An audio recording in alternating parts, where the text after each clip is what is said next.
I think my biggest fear is to...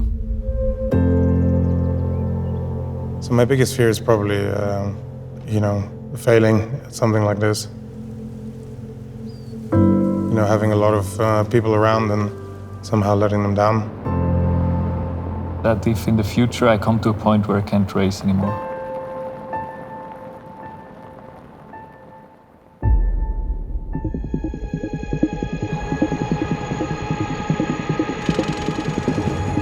Racing, in one word, for me is passion.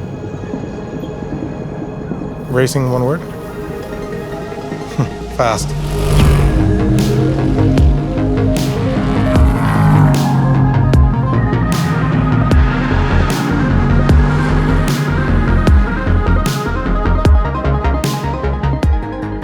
My name is Yannick Mettler. I'm living in Zurich and I'm a professional race driver. My name is Dexter Muller. I am a film producer, along with some very, very talented people. And in the last year, decided to try something new. So we've gone with motorsport racing.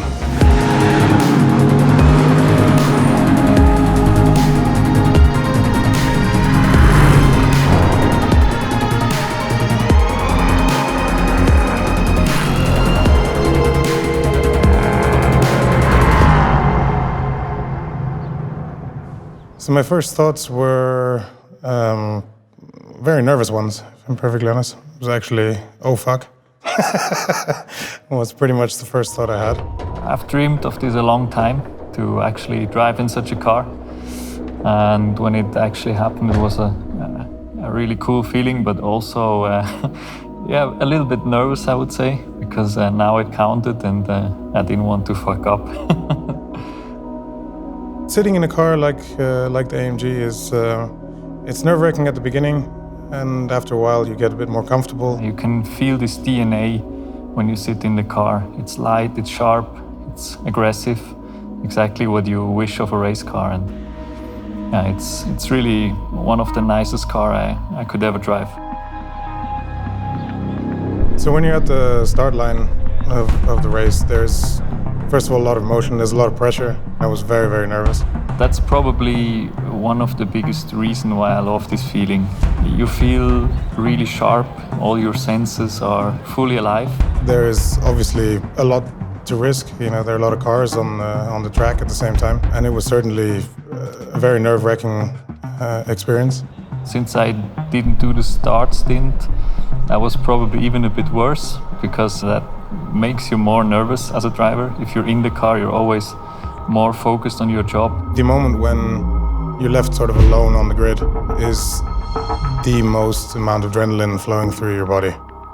It's probably a peak moment of tension, because then the whole procedure gets going. You start the engine from that moment on. You just focus on what's ahead. It's like a build-up. It's like that sort of quiet moment, sort of before the storm. The lights go out and everything gets rolling. Your whole body goes into a big turn. The focus goes up. And we go racing.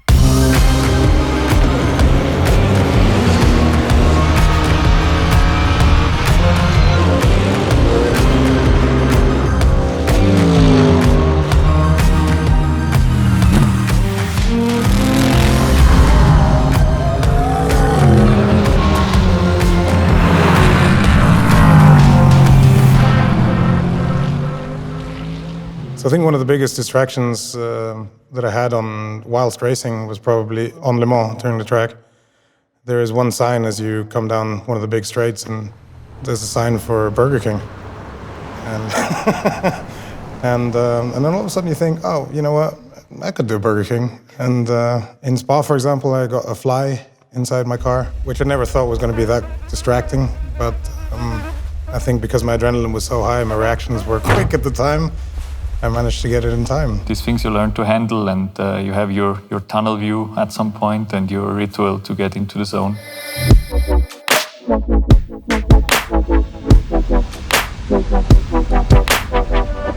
So when it comes down to training, I train about 2 times a week now with a very specific personal trainer. We did a lot of physical training, outdoor, a lot of specific strength exercises, the typical race car training. As a result, now that I'm 30 years old, I'm actually at the fittest of my life. The second part was for sure the training on the simulators, learning the tracks, get into the mental mode for each racetrack. So before the races, we tend to do quite a warm-up in the truck. And we do a lot of juggling, which helps to stimulate the mind. And then you step in the car with your thoughts already on what you have to do.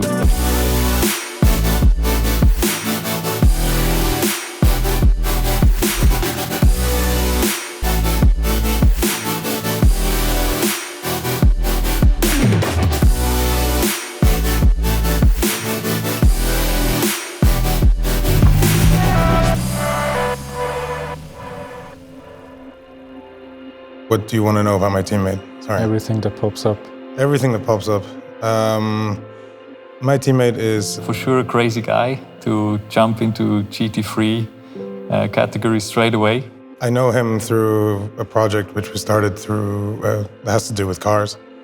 And I knew he was a race driver.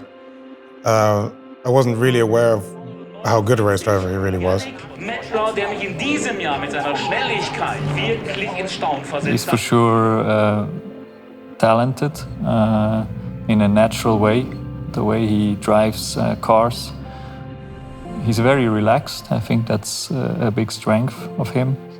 And he's unbelievably supportive, and he has a way of explaining things which is very, very technical, but he makes it fun. He's a quick learner and surprised me a few times with his performances, and that was really nice to see. As a teammate, I'm very, very fortunate because we get to have fun sort of on the track and off the track in the pits, and in the evenings we go out for dinners and stuff. Yeah, I think he's very, very honest and a very good guy in his heart. I mean, I don't know what else to ask for, to be perfectly honest.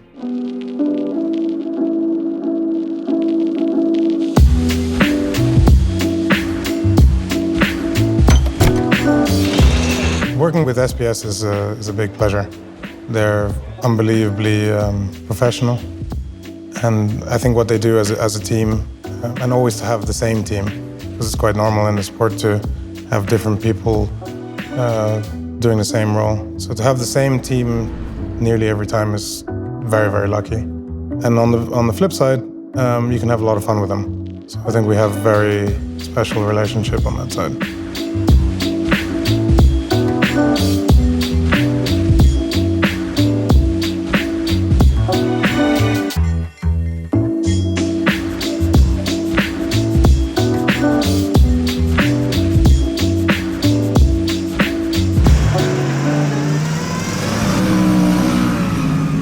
I do, in fact, sing when I race. Certainly not out loud, though. La, la, la. La, la, la, la, la, la, la. My idea was more to try and find a new sort of motivational song according to where we were geographically.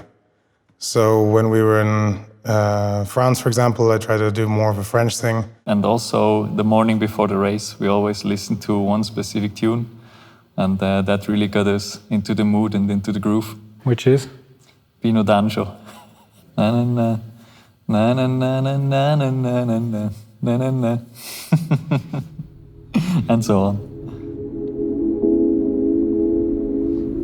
The best moment of the season, the first one clearly when we ended up on that podium in Le Castellet, the first race. We never expected that. It was a little bit like a dream. Didn't really seem real, and I just remember Dexter and me smiling at each other up there like, what is going on here? Did that just happen? My best moment this year was probably in Spa. We trained a lot. We did some practice days on the build-up to it. We trained a lot in the simulators, a lot of coaching, and somehow during the actual race it all sort of clicked for me. Second one was the Road to Le Mans weekend. The whole atmosphere there was amazing, and we were both sucked into this Le Mans spirit. Then when I came home, switched on the TV to watch the 24-hour race, and somehow I was still there, following everything, and it was magic, really. The third one was season end, where we just put everything together on that weekend and ended up on a well-deserved second podium, and that was just, I would say, really nice, happy ending.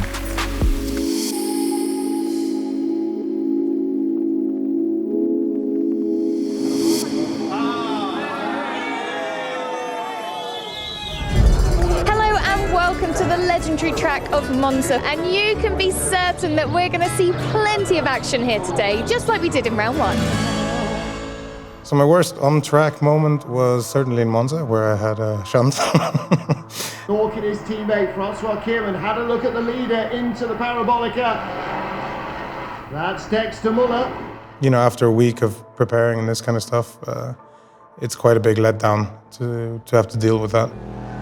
So I was in the second lap. I was, really confident, and then coming just off the home straight, I was very close to an LMP3. Oh, big mistake at the first chicane. I have the feeling he braked a little bit too early, and I braked a little bit too late, and so the accident was pretty much unavoidable. He's got heavy damage on that right front corner. So when it comes to the dangers of driving, I think we all know it's there. So I call it the remaining risk, due to the fact that it is very safe and rarely something happens. I never was scared or anything like that. I always felt safe. A couple of weeks ago, somebody asked me if I'm scared when I drive, and I said probably on the way to the race, I'm more nervous than actually driving. I think the cars are quite safe, and there's a certain risk level that is obviously uncalculable, and so you kind of just have to accept that. And I think if you can't just live with that, then you're never going to have the performance that you want to have. They have through Eau Rouge, actually, De Vries saying that Rouen is a more interesting car. Oh, there's a big crash there. There's a car who lost it. Driving on a circuit where you lost a friend is a bit more of a challenge, not gonna lie. That was pretty special, especially because it was not so long ago. Car has lost it on the way in. Oh no. Oh, that's a horrible accident. But I found a way to deal with it, and I knew in advance that I had to find a way once we were on track. In that case, I went up to basically to the place where the flowers were, and I put a card there and said goodbye to him. That was the way to me to finish with this, and something interesting happened then.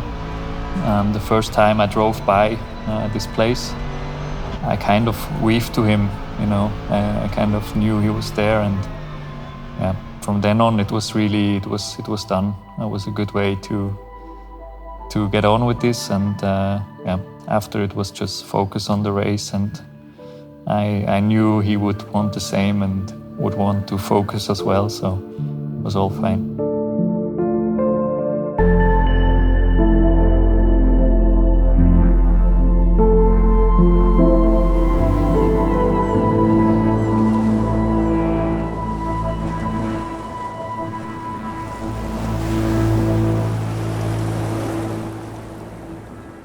So I like fast cars primarily because I grew up with that. So my father was a petrol head, so to speak. And that sort of, was passed on down to me. And when I was old enough to have a driver license, I did it immediately. And I never give up with that. There was something about open road that always interested me. And sort of being in a car, I feel very much at home. I like being in a car, I like going places, seeing new things. And somehow the circuit driving is completely different to that, because you don't see very much, because you're just going around in a circle. And then you see yourself getting better and better and better and better. And well, the car looks really cool as well, you know. So there's a whole bunch of things that sort of come together that make you want to do sport like this. I realized that this is my personal passion, you know, this is what drives me. It was funny because I did it for quite a while. It was towards the end of the karting time that I realized this is what I really want and what makes me perform at very high levels and makes me do things I wouldn't do otherwise. I would definitely say that I was always into cars and things that go fast on wheels. Also doing it together with my dad.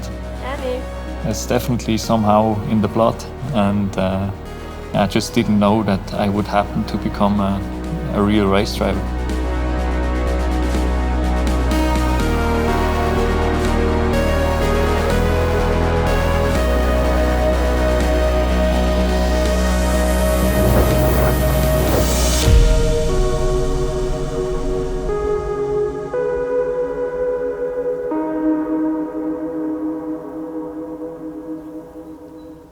Where I see myself in the future, hopefully in a similar car, competing in the world's GT3 races on the highest possible level. That's my goal, and I would really appreciate it if it was still together with Dexter. Let's see where the way takes us. More than anything, I not necessarily want to be a pro driver. I just want to know that I can do it and that I'm sort of good enough. So I would say my future is more, you know, making myself a better driver and, you know, trying to keep up and still try and do some damage, so to speak.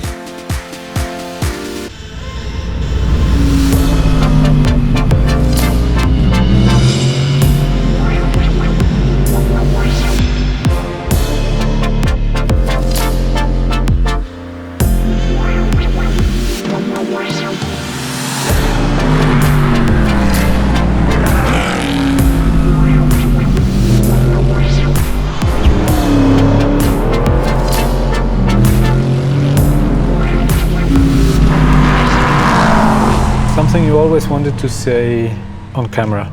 Anything?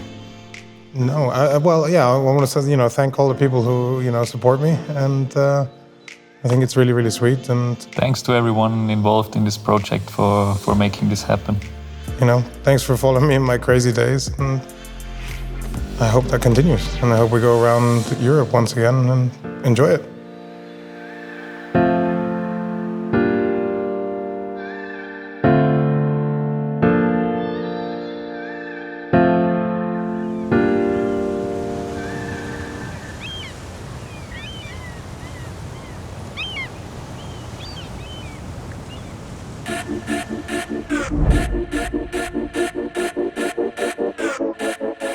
I hustle and motivate. Follow me, I know the way. Grind hard on them every night and day.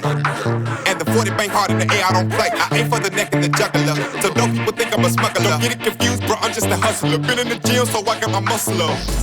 And have you ever farted while racing?